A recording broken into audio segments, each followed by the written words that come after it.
Whoa, that's different.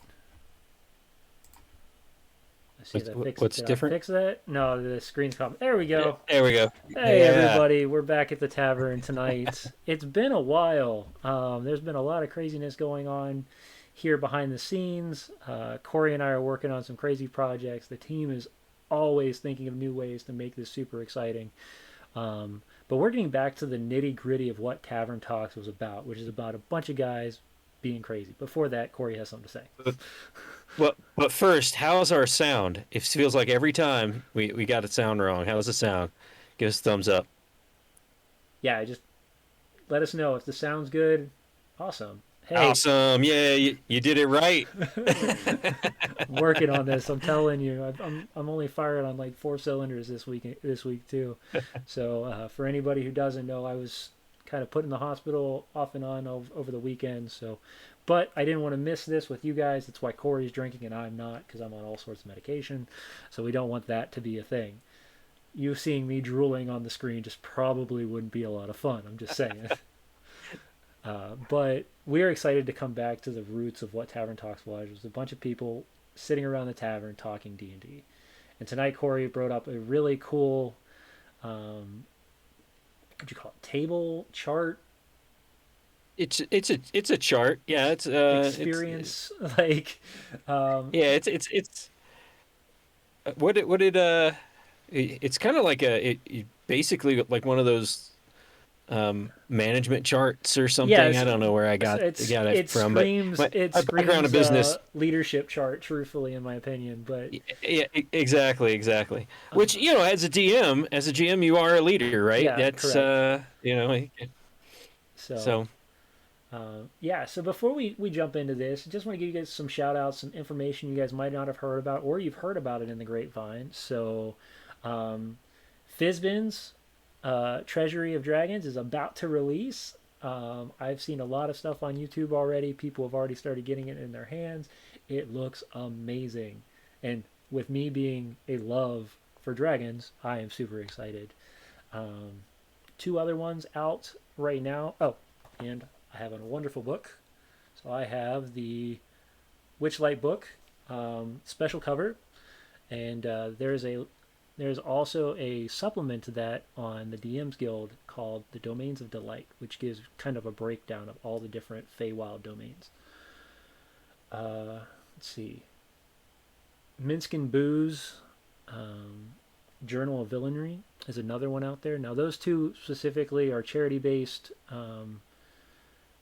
adventures that the DM's Guild is sponsoring from Wizards of the Coast. So if you want to get one of those, you're gonna give it to a good cause.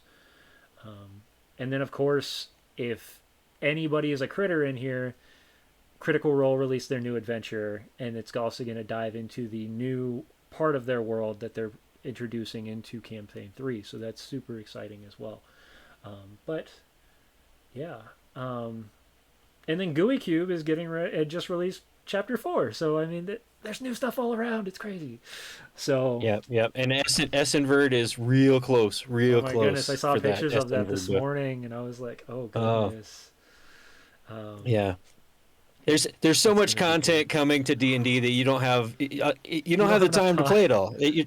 I mean, just quit your job, play D&D, and you might get through the content before the content creeps past what you can Yeah, do. yeah, right. Creeps Um, past. I can't even keep. Like, I run 3 games a week, and I still can't keep up with the content and everything else.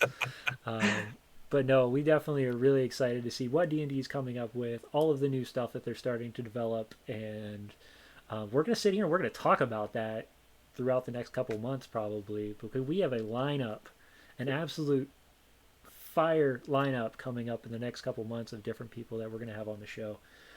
yeah, we Some have a are lot of people that I sent emails out to a lot of people. today who've filled out our form to be on the show. Just reach out if you want to, if you have something to discuss as well. We'd love to have some more, but we're looking at probably not having any slots open till after Christmas because we've got so many people lined up. And if things work out, then we'll hopefully get everybody lined up in the right weeks and depending on people's schedules, of course. So I wanted to take a half step back because you were talking about charity stuff on DM's Guild Yep. by Wizards of the Coast. I just want to put a plug out there. That one shot from Tavern Talks earlier last month. Yep. We have got a target date. That's November 17th. We are still kind of tossing up what the charity will be between two. Throw them out there in chat if you want. Reach out to us if you want to vote for one of these.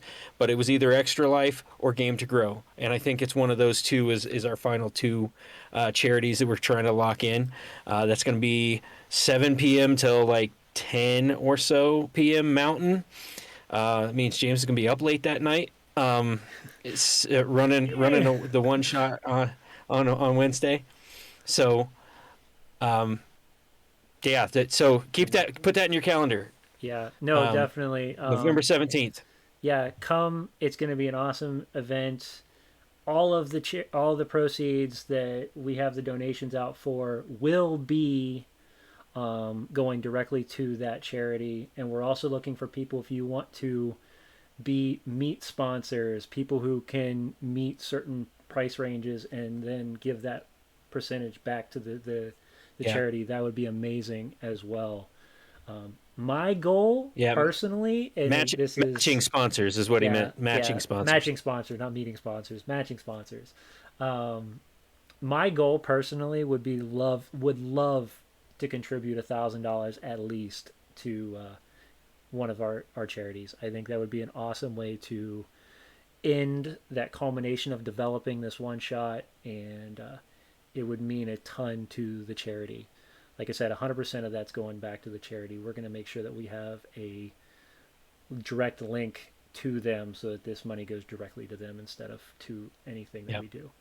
So, but yeah, before we dive too much into this, oh, welcome back, 12 Town. He's changed his name. I'm going to have to remember a new person now. Oh, goodness. That's fine. We're getting new people every week. We're super excited to have you guys all here. And we're going to go over this leadership chart that Corey has built for us, which is exciting because it does give different understandings of the Game Master styles. Well, I want to honor the chat here. Chips Frito is talking about some of the playable races such as Thri-kreen, Plasmoid. I'll be honest, I haven't been able to take a look at those. This is but the yeah, new if you have the link, if you can post it in Discord, because I don't think you can post it here, I'll go ahead and throw it up in here. Let's see here. Is it Monsters of the Multiverse? Oh, I'm trying to remember that's what it's called. So Wizard of the Coast did release another book. They released the up and coming book. I believe it's called Monsters of the Multiverse, and that's where this new Unearthed Arcana is coming from. So it's pretty. It's going to be intense. Like they're releasing a ton of stuff. It's really breaking into some of those old school other versions of D&D that a lot of people were used to back then, like Dark Sun and Spelljammer. So you're getting the GIF, you're getting the Thri-kreen, you're getting the Plasmoid. Okay. They're really going back to those unique, rare races. Or if you just want to play a star fighting hippo, go for it. Truly interesting. Exactly. Corey linked it up there. Yeah, actually, I was linking the Discord because I didn't know if if Chips Definitely, Frito guys, is in the Discord or not. We have talked about locking the Discord down to people who are on our Patreon, but we have decided that is not who we are. We want this community to grow both internally and throughout the streaming community. So if you really want to come hang out with us, most of us are floating around sometime daily and talk about D&D and hang out with us, see what we're all about. We'd be happy to have you come in. So definitely come hang out with us. But before we continue, because we're already 15 minutes in, and it's going to be kind of a shorter thing tonight. Definitely, let's go over this, Corey. You've put some work into this. And I've been reading Sure, through sure. it. So So basically, what this is trying to help you. The goal here, right, is so that GMs can make some observations about how their players might be feeling and become a little bit better GMs. Now, I am a little bit biased. James will probably disagree with me on the upper right quadrant of this, the high direction, high description. Um, uh, and there are great GMs out there that don't really have that prescriptive method of running their games. But before I get into it, I want to describe the two axes, right? So up the vertical axis, you got perspective or prescriptive game mastering, which means, I mean, if you run a module, right, it's prescriptive. It's predetermined what's going to happen, the story is written, and the players are interacting with different parts of that story. So it's very prescriptive. And on the horizontal axis, you've got descriptive game mastering, meaning how descriptive you are when you explain things and how descriptive you can be. Now, the reason why I put these kind of going out here is so that you can try and see the relationship between having a module or having something you've written as a game master and the descriptive, being descriptive while you tell the story. So the relationship there really is like, I'll go with that low, right? Low direction, meaning that you don't really have a plan as a GM, and low description, you're not really describing things all that. You're kind of alluding to things, you're not really describing them, and what often happens there is players feel lost, right? They don't really know what's going on. They might try to edge their story or their character's background and move the story in their direction, which could cause some conflict between players. And then as a GM, you're very reactionary. You're kind of seeing what they do and going with it, and you're depending on those players to progress. Um, so, and I'll kind of stop there because you can see all this stuff and hand it over to James. Let's start with that low questions, comments, challenges. What do you think? oh, sorry about that. I was trying to. It looked like we lost our alert box, and I want to make sure that we're definitely seeing those. So thank you um, to NVIDIA for hosting us along with another person. So that's awesome. Thank you for the raid for hosting us over there. So yeah, this version, and I'm gonna kind of play a nasty version of devil's advocate on Devil's advocate, all yeah. these, because I do think all of them have a great place for themselves. This one to me is your young game master who just wants to dive in. This is with friends around a table. This is very low key. You're not doing any sort of showmanship. You guys are there just to have fun. And really, this is what would happen if we would have grabbed that one shot at when we created the four players and we just started. You you have to be completely on your feet at all times. You're always scrambling, trying to come up with something, the next step, and you have to be very simple. So if you are this person, this high direction or this low direction, low description, um, don't feel bad if you feel lost. It is part of the idea of what you're building. It is your assumption to grow the story organically without any sort of help, and that's okay. Your games could be great still. They probably will be, as long as your players understand that you're pulling this out of a hat at all times. So yeah, Yeah. that's my theory on low description, low direction is that they It, they are your back home games where you're just learning D&D. Yeah, and I would say that, I'm glad you challenged me on these things, because now I think of different games that really are that fit in this quadrant, right? Um, Everybody's John, for example. Hmm. There's very little structure to it. It's just kind of like, hey, we're gonna kind of play an improv role play game, Yeah. and or if you're learning a brand new system and you're like, we're just gonna do an intro. We're just gonna get together and do a little intro, and you make a character, and we're gonna learn the system together. Yeah. That's a good place for this. Hell yeah, I agree. Another fun way to do this, and this is kind of off the cuff, it's not a role playing game, but there's a lot of games out there that are storytelling card games, and that's all you do is Yeah. this. There's no option. One of the ones I love to play, and I haven't played it in years, I got to go get it again, is Gloom. If you know what Gloom is, Gloom's a Yes. really weird card game where you're trying to kill your family and or your group of people. And the idea is that you tell the story of how they're dying, and then your players play against to keep them alive.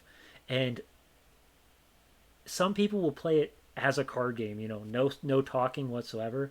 But some of my friends that we've played before, that I've played with before, we start putting the storytelling into it, and you got to come up with, you know, as you get ready to stab the father in the face, Joey throws the teddy bear in front of the knife and is able to go and able to avoid it.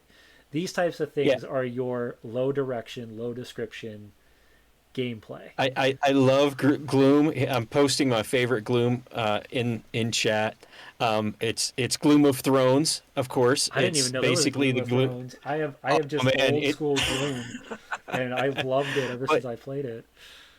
now there's two ways to play that game, right? There's the way where you're just trying to use card mechanics, Yeah, but the real, like, the solid way to play it is by role playing and yeah, telling the story of your family. Yeah. yeah.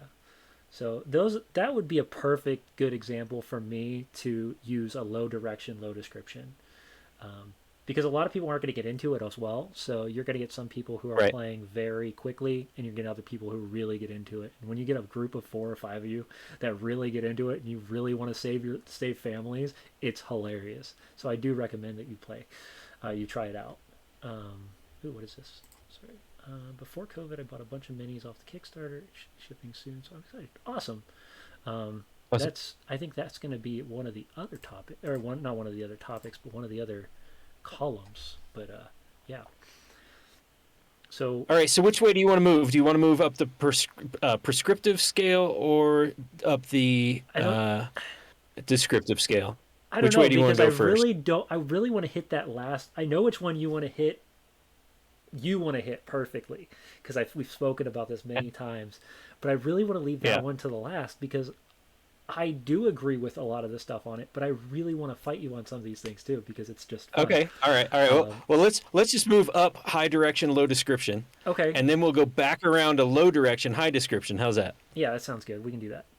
All right. So So if y'all high can figure out what direction. that was, which one we're aiming to not hit right away. Yeah, he's gonna fight me on the high I direction, mean, I'm high fighting on description. all of these, So, for prescriptive game mastering, and you're kind of elevating that, and you're being very prescriptive, and you're kind of getting to the point where you're writing the tale or you're running a module, and that everything's written. The only player agency in a high prescriptive game is that they can change some of the stuff, but the major plot points of the story are written for you. They're, or the game master has built it, which I think, I mean, I love giving players agency. I want players to make very meaningful choices for their characters. I want them to feel engaged.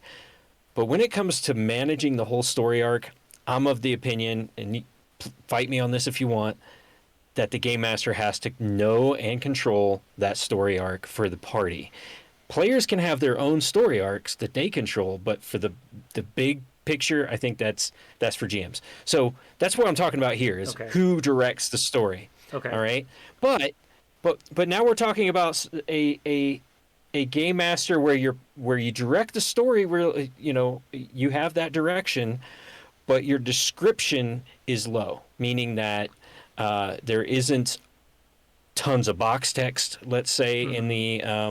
in the module, or as a game master, you're not describing all of the NPCs, you're not describing the rooms, you're just kind of taking things for granted, like you're in a tavern. Everybody knows what a tavern is, so I don't have to explain it. That's kind of what we're getting at here. Okay, Okay. so and some of the things to be aware of, if that's where you are, is that some of your players may feel frustrated or railroaded because there's not much for them to grab onto except the little bit of description you give to say, here's the next piece, Correct. right? Here's the next part of the story. There are many different ways to take this. Personally, this is what I call a true storybook game session because everything is really dictated. Everything is prepped Mm-hmm. beforehand. There, if you go off the rails, it's already prepared that you're going to get right back on them. Those types of things. This to me is an interesting concept because I really think it has its place. And people can fight me on this all they want. This has its place. If you're trying to get something across to your players and you want to make sure that they're going to fight or deal with or confront this big event that's happening in your story, you have to railroad at times. If it wasn't for railroading, and I'm going to quote somebody that has said this multiple times, actually, I've heard multiple GMs say it. Lord of the Rings is one of the most railroaded adventures I've ever listened to. But that's the thing, you're listening to it. So you're really taking a lot of that player agency out of it. Um, this is where you have to, when you're describing, I use a rule of three personally. I try to at least describe three things in every room. Anywhere that somebody's going that they're going to talk or they're going to interact, they need to have three things that they can either interact with or have a good time or some sort of connection to. Um, and if you're having trouble coming up with those, think of basic things. If you walk in the tavern, what are three things quickly that can at least catch somebody's eye or think about? And this is where your low descriptive kind of improves slightly. You're not going through and describing a massive tavern with oak wood tables and cherry wood floors and velvet seats. Like, you don't have to go through and do everything, but giving people things that they can catch their eye to or their mind to and build the picture out. Each person's always going to have a different picture. So allowing them to do that kind of gives them that direction. All roads lead to the BBEG. In most cases, So, yes, because you always, as a game master, you're building from the back and the front, and you're letting the players fill in the middle. Something that players need to understand, and something that game masters need to understand, is this is collaborative. It could change, but you have to have somewhere that you're working on first, because if you don't, then you have no idea how to connect the dots. And that, to me personally, is a normalcy in D&D games. There's always going to be an end. It could change, or it could become an end very fast, and you're then going to have to figure out, was this really the end, or was this just a stepping stone to the real end? Which uh, I think shows like the Adventure Zone, Critical Role, they do really well at that because a lot of times they hit these really big moments and they've already prepped them to just be big moments, and then they continue to go forward. And right. that's definitely something I would agree with, that it does happen sometimes. So it has its place. So, so I think James was jumping all over the chart here. So I'm going to go because I think what you were saying when you're saying three descriptors for things, Mm-hmm. having those three descriptors, that to me is not low description. I would call that middle ground, maybe even high, Yeah, depending on yeah. I how would, much like I time you said, put into it. that's what I would say to it if you want to improve yourself from being a low descriptive person. Just using three But simple descriptors would be a way to just improve that. but going back to what games fit in this quadrant, right? If you have a combat oriented game, and that is what your players love, and they love getting from one combat to the next combat, and all they really want is a reason to go from A to B to C. All they want to do is And roll that dice. they just want to roll dice. So, you know, you might have like an arena, and that's the setting. We have an arena, and the low description is your next opponents are so and so from such and such with a bear, and done. I've described your next fight, and we're going in. And the players may absolutely love that. So yeah, that there is a place for this. Like you were saying, I'm glad you're challenging me on this, because I think every quadrant has a game that somebody loves, Oh yeah, and I don't want to 100%. discount. War I don't want to game, discount like any of this is these. Warhammer 40K all over the place. This is. Let me try to think of a couple other games. Um, Personally, this is very much and for anybody that's playing it, that's fine. I don't want to say that they're in the wrong here. I had a huge connection with this with something like Call of Cthulhu, where you're trying to solve a mission every time you play. And that really railroads you into not really having a lot of direction. Your goal is to solve the story. It's the same as a murder mystery or an escape room. This is where these things make sense because they're just going from one step to another step to another step. And I think those are Right. all good And points. the description may not be there because the players have to dig that out. Mm-hmm. They have to figure it out. Yeah. Okay. All right. Let's jump down and to the right to low direction, high description. Okay. And I know a lot of people.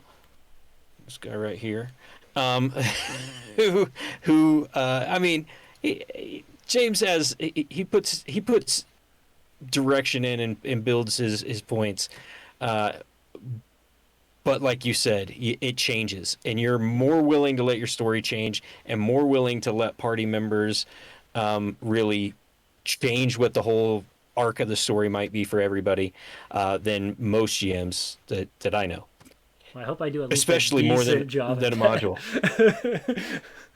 that. So, Yeah, this um, is this is somewhere I float pretty consistently, and this is it's it is at times overwhelming. I'm not gonna lie. Running 3 games a week sometimes in 3 different settings with 3 different groups of people, and making sure that I have enough prepared for all three can is absolutely astronomically overwhelming. Um, but what I love about those things is some of the most amazing stories that my players have remembered is on those off the cuff moments. And that is why I try to keep this as little bit of direction and allow the players then to find something that they can sink their teeth in, because then they're giving that opportunity to really breathe life into a story. A great examples. I'm running a game on Tuesdays where, and I think I've talked to you guys about this. It's a fully evil campaign. That's what they came to me as. They were like, the only opportunity we want is we want to all play evil characters. I said, awesome, let's try it. Within the first 2 sessions, I gave them about 5 to 6 different plot hooks, and they bid on to about 3 of them. And then we had a whole session on nothing but running around uh, the city of Nianzaru, riding animals and doing dinosaur races. And yet we have been playing now since last October, and they will still bring this up. They tamed a T-Rex in another episode, game, where the horrible Medusa, played by yours truly, decided that they wanted that this was a little more than they needed at the moment, so she petrified it and made them all run. But now one of their main goals in their entire campaign, that is about it's about taking the power within the Tomb of Annihilation, has now been, how do we get our T-Rex back? So yes, there are great and story elements that develop from this. and that's a perfect example of what I've got here about them engaging in lots of side story actions, right? If Yeah. there's if there's that low direction, you can expect your players to go, "Oh, I'm going to do this. This sounds cool," it's like the descriptions that you give, because it's high description, right? You don't know what they're going to latch onto and run with. so without having that direction kind of pre-planned. So Yeah. yeah, that's a perfect example. The T-Rex, it's like we don't care about the Tomb of Annihilation. I know it's on the module. It's like the name of this Yeah. book, but Yeah. I don't care about it. Yeah, so and we've been literally traveling all around Cholt right now in different moments. Uh, some of the other awesome points of this specific low direction high description is it's it's tension triggering to a lot of players. So when you don't have a low when you have a low direction, sometimes you can hint at things. You can grab things off the cuff and go, okay, this person's really triggering this direction, or I have my Thursday campaign. We had a huge moment when we brought a new player in. We thought the new player was gonna die because they were coming in as an opera or a almost like a double agent. They were still wearing their agent gear, their operative gear. This is the same place that the same type of people that burned one of our players' complete towns to the ground. Um, so when she met him, there was this huge confrontation, and she played it like a champ. She went full blown swing blade, no questions asked. But a lot of my players understand that that is part of the fun. Is I want you to enjoy it as a player or as a character, not so much have you take any of these persons' personalities as a player. Um, but yeah, and a lot of these things are more so I try to prep just enough that it makes sense to the players. And I prep more some days than others. I kind of go back and forth between high direction, high description, and low direction, high description. Um, but yeah, modules a lot of times, in my opinion, this is where low direction, high description comes from, because they kind of lead. There are moments in there where you're going to just be kind of directed in a set, and all you're going to get is a paragraph, and then you got to figure out, well, how do I connect this to this? And sometimes And you I would just let say it that go. depends. That depends on the module. Correct. Tomb of Um, Annihilation is you know, nothing but a giant sandbox, um, where something a lot closer to uh, high direction, high description would be something closer to the starter kit or the mhm. uh, Minds of Fendelver. Some of the younger, smaller adventures, but some of these larger settings, they're just nothing but giant sandboxes, and you don't know where your party's going to take you. Um, and I don't care what anybody says, and this is where I'm going to fight tooth and nail on this one. There is nothing that you can plan for enough for player interaction. There's nothing. I've planned hours upon hours on a campaign, and the players will always find a way around it. I did not plan for the T Rex to be tamed. These fools used everything in their power, um, and some really awesome dice rolls. And since we play online, a lot of the dice you can't hide. So when they're rolling 20s and 19s, you kind of got to give them a little bit more flavor to them. So I gave them a T Yeah. Rex. I took it away three sessions later. I took it away 3 sessions later after they had some fun with it, but still, I gave them a T Rex, and they had a blast. So, and they've come So back for a year. I think one thing to talk here, just to hit this a little bit, Yeah. um, it is if you have low direction, meaning that there really isn't a easily defined path Mm-hmm. for players to start interacting, you, and this is the area that you're playing, the sandboxy area, Mm-hmm. um, which I would say Tomb of Annihilation, Um, Waterdeep Dragon Heist. You know, yes. they're kind of sandboxy modules. If you are playing one of those and you're kind of sticking to the sandbox style, be aware of your players. Those quiet players, you have to kind of make sure that you're giving them something so that they can make some decisions and do some things. Otherwise, your squeaky wheel, your robust out there players are going to make the decisions for everybody, and because there really is no straight, easily defined through line. So just be aware of that, I guess is what I'm trying to say. No, definitely. I completely agree there. You really have to be ready for. Um, this is one of those things I really try to tell people is until you're comfortable with your players, don't try to do this. Um, or until you're comfortable with your own game style. Uh, my game style has changed tremendously since I started, partially because I went from playing one game to three games. I had to change the way I was playing things. And I've learned a lot, and I do prep quite a bit more than most people probably expect. Um, but there are things I let the dice and I let players develop, and like I said, they're a lot of fun too. I don't say that it's a bad system. I don't say that low direction, high description is the best thing, because I don't think there really is a best thing. And I think D&D, this is, in my opinion, what module designing most of the time is low direction, high description, because they give you a lot of stuff to work with, but they don't really give you where do you want to go, other than the beginning and the end.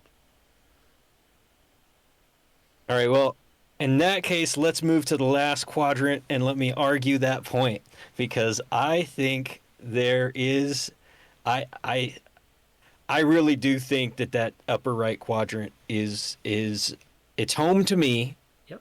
I know that I agree with you 100%. You can't prepare for everything, but if I know kind of from a writer's standpoint what that journey is for the characters, from what that inciting incident is that's going to cause them to change somehow, to who their mentors might be during that change, to the different subplots that's going to lead them to a huge decision or a huge challenge of some sort, to what that new normal is per chapter. That, to me, planning that out makes it that it is high direction, because I'm basically saying this is what the group's going to go through, and there's really no way around it. Now, it's how I use high description that for me gives them the agency. So basically, this third bullet I have here: act on the GM's descriptions and common storyline. If players are basically so enthralled with the descriptions and the tale that you're spinning, they're not going to want to go way off base. They might go a little bit off base because there's something in their character background that they want to accomplish, and you have to allow for that.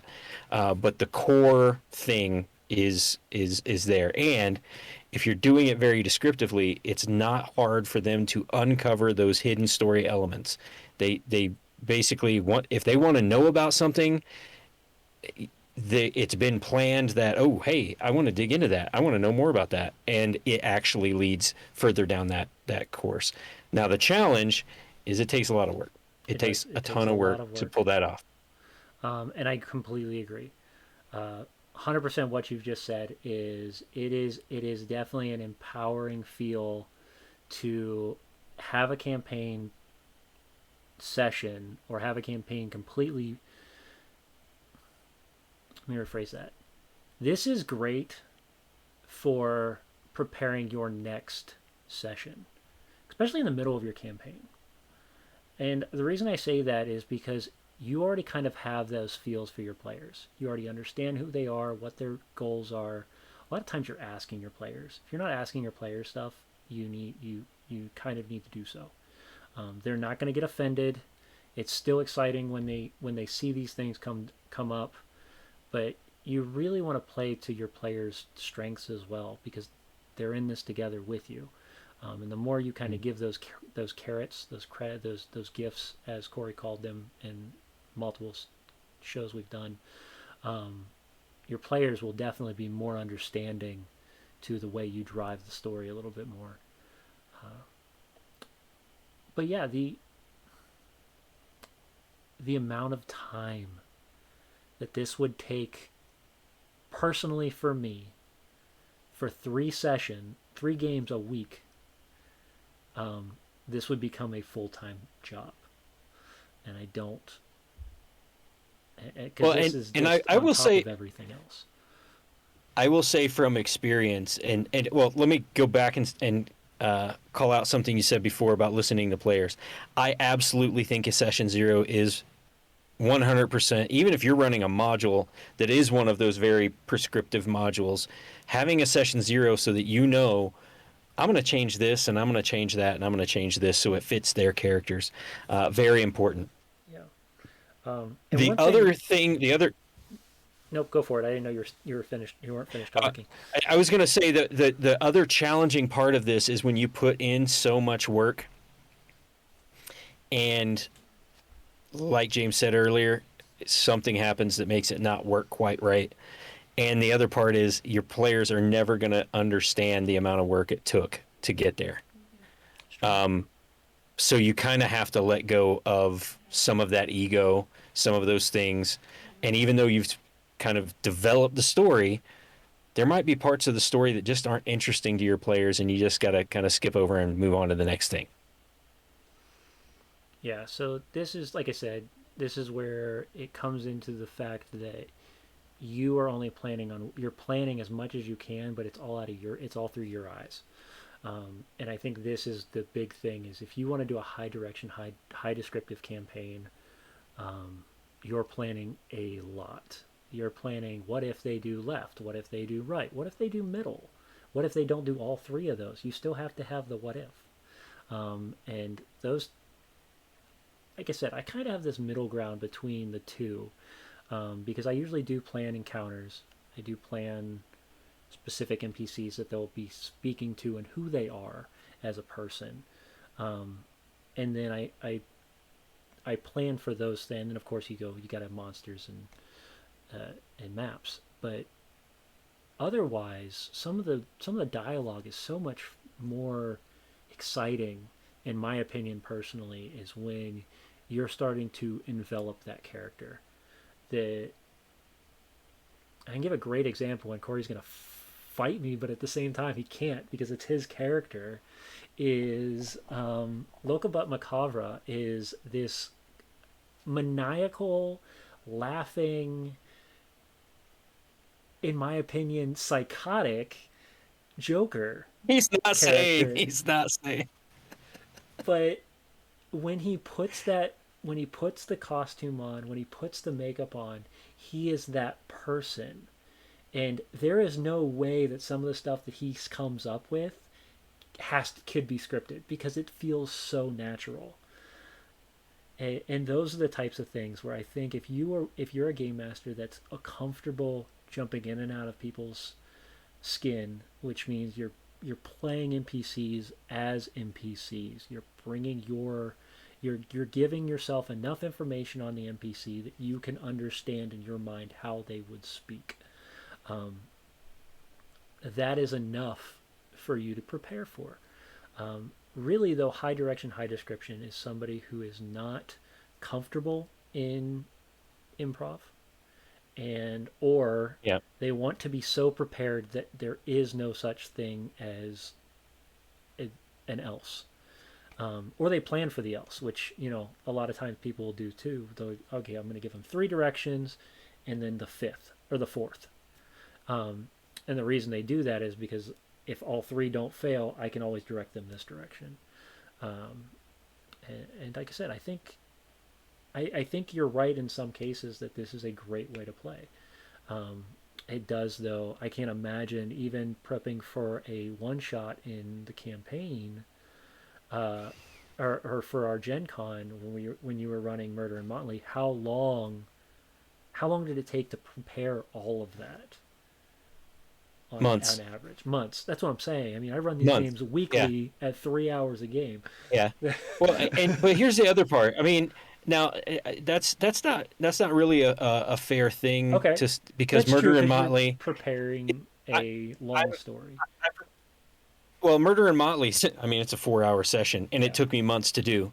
And the reason why a 4-hour session took me months to write is because I wanted to be able to hand it to someone else and for them to do just as good a job having the descriptions and having the direction that you would need to run a murder mystery in 4 hours, Yeah. right?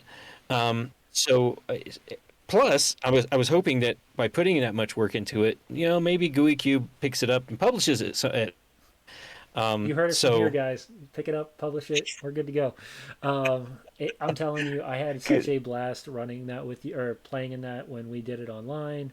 Um, if you guys want to check it out, I think Corey recorded it somewhere. We'll have to I see. think it's on my It's YouTube. on his Yeah, I YouTube. think it's But yeah, no, we've worked together a lot, Corey and I. I know we have some differences in conversations for how to game master.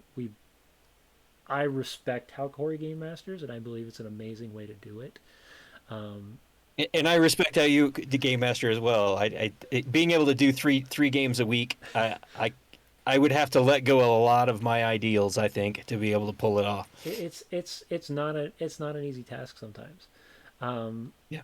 but it is very, like I said, it's very rewarding when you get those moments where you didn't have it planned and things just fell in such a wonderful way that it brought a new story on. Um, it's funny that we're talking this way because Sunday is going to be one of those days.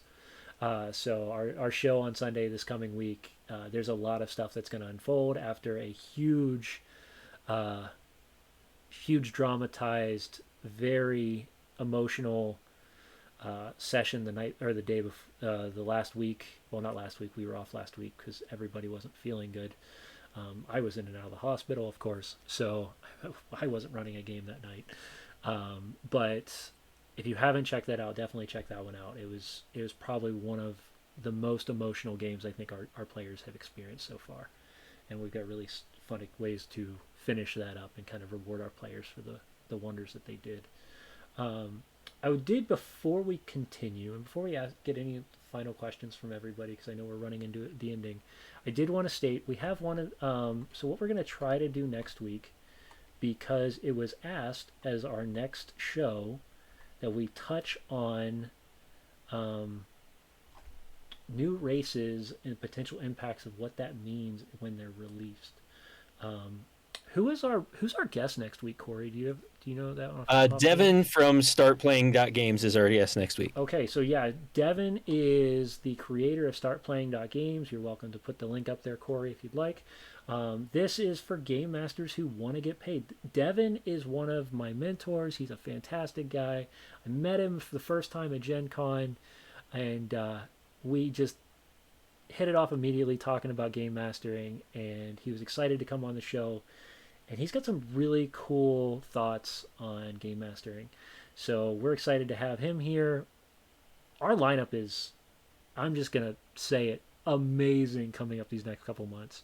We've got creative types, we have crafters, we have a bunch of just really cool people within the community, and that's kind of what we built this around, was a community-based talk show where we can spotlight people and at the same time talk about D&D. So yeah, we're going to touch on that next week. So we'll talk on how to implement new races, or just talking about the new races. We'll get the listing of the new So races and see what we can yeah, we do. may touch on it a little bit. I've got I might have Alex coming on later to talk about the new GUI races as well. We might Yeah, try and lump a larger conversation around races and developing yeah, races and trying to keep races from being overpowered. Because it's something, for the most part, you get it at level one, right? yeah. Your race is part of you. You get it at level one. And I've always had a problem with some races, and I've even banned some from my games because I'm like, that's too powerful at level one. Yeah. Aarakocra, Um, for example, flight at level one. I'm like, yeah, Eric Croak is one okay, of them. There's another one out there right now that's coming out called the Three Creen, which is a four-armed. It's pretty much a freaking insect that has intelligence, and you get two extra arms, which means you can wield up to two more light weapons. That for a fighter is insanity. If you can imagine, because technically at that point, if you're using four arms, you can wield two great swords. We're gonna yeah, I have to have a agree with that. fight. If it overshadows the rest of the group and Correct. the other players don't get to do anything or Correct. feel like their character is less than that one character, um, yeah, But yeah, no, we definitely will talk about those. I know the GIF was one of them, so if you want to play a hippo, you can. They're actually really neat looking. They've got this whole like colonial style uniform on, and they've got a pipe in their mouth and a musket. I just some of the crazes that they came up with in second edition and third edition were so out there, but they're just a wonderful way to add to the race. Um, and before we go, I do want to give a shout out to GUI Cube because they came up with a way to allow all these races into their story, and it makes sense. I don't have to come up with how did the three creen become a thing? How did the hippos become a thing in my world?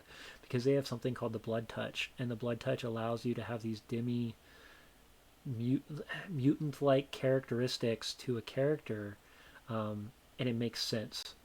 So if you definitely, this is of course our the people we work with a lot. Corey and I have written for them, and if you haven't checked them out, you want an immersive game sitting at the high description and high direction. You got to go check out GUI Cube stuff.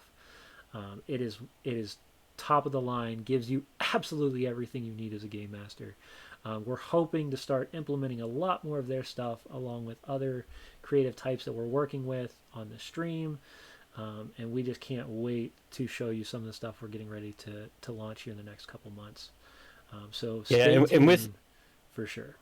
that, we got the Plots in Darkenhaven stream. Darkenhaven is their it's going to be the first city box set that has the whole city of Darkenhaven, and our group is, well, the group of people I'm putting together to be in that is going to run in that area. I'm thinking probably 1st of November, we're going to start getting together on stream on Tuesday nights.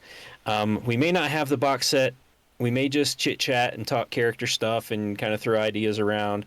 Maybe play some one shots of other stuff until we're waiting for that box set to drop. But we'll at least start getting a schedule going with those players. Awesome. Yeah, guys. So if you are, and I'm going to say this, and I probably say this all the time, but if you guys really like what we're doing, please make sure you're following us. This really helps us with growing within Twitch and within the streaming community. Come hang out with us on Discord, which Corey will post up again. Check us out on YouTube. Um, we're really pushing for that 200 followership here before the end of the year. We'd love to see it. It really just gives us that credit to what we're doing, and it lets us know that we're doing something that you all love. Um, oh, thank you, Omni, for the sub as well as the gift. And yeah, I don't think I can say enough to how much thank you, Corey, for being the driving factor for this for the last few months. And we're on this wild ride together, community, and we're just going to keep going with what you guys want to hear, want to find out. So definitely our gaming club. uh, glad to once again sit down and talk D&D. Though I've loved our deep dives with our players that we're going to come on the charity one shot. It's good to come back to the roots of what Tavern Talks was, which is a D&D mentorship and experience channel where we talk about our experiences and we help players get that immersion that a lot of people really want in their games. So do you have anything left, Corey? Nope, and I'm all out. I don't even have one Oh, for you because yeah, it's I know okay. you can't drink one anymore. Yeah, no, it's okay. So yeah, it seems like last call has been called. Come hang out with us again on next Wednesday, where we're gonna have Devin from Start Playing Games. We're gonna talk about pro game mastering and how his program works, and a whole bunch of other things. And from there, we're going to continue down our list of amazing guests. If you want to be sponsored, if you want to sponsor us, or you want to help us out in some way, shape, or form, please get a hold of myself or Corey, and we will get you connected to the team and see how you can come collaborate with us. So until then, I hope you have a wonderful week, and we'll see you next time on Tavern Talks.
I almost did it. Oh my goodness, we're back. Hey guys, forgot to give you kind of the spoiler alert for the week.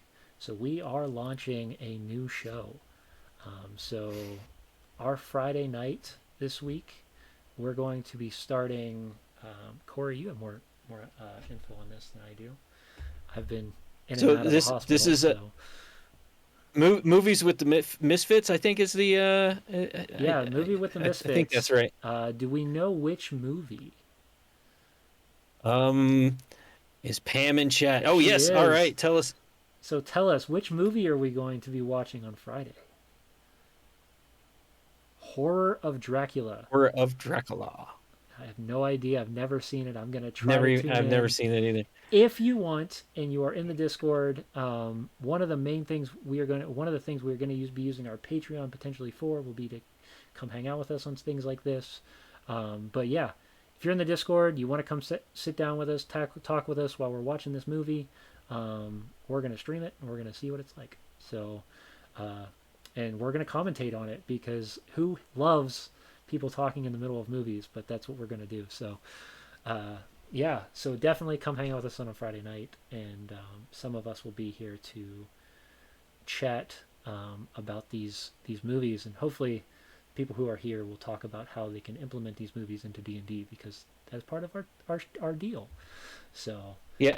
And so it's gonna be Pam and Matt. She says we who. So yeah, that's and we'll that's Friday. So there's your post credit scene. yep, I'm glad you waited till the end of the credits to check out. to wait, yep.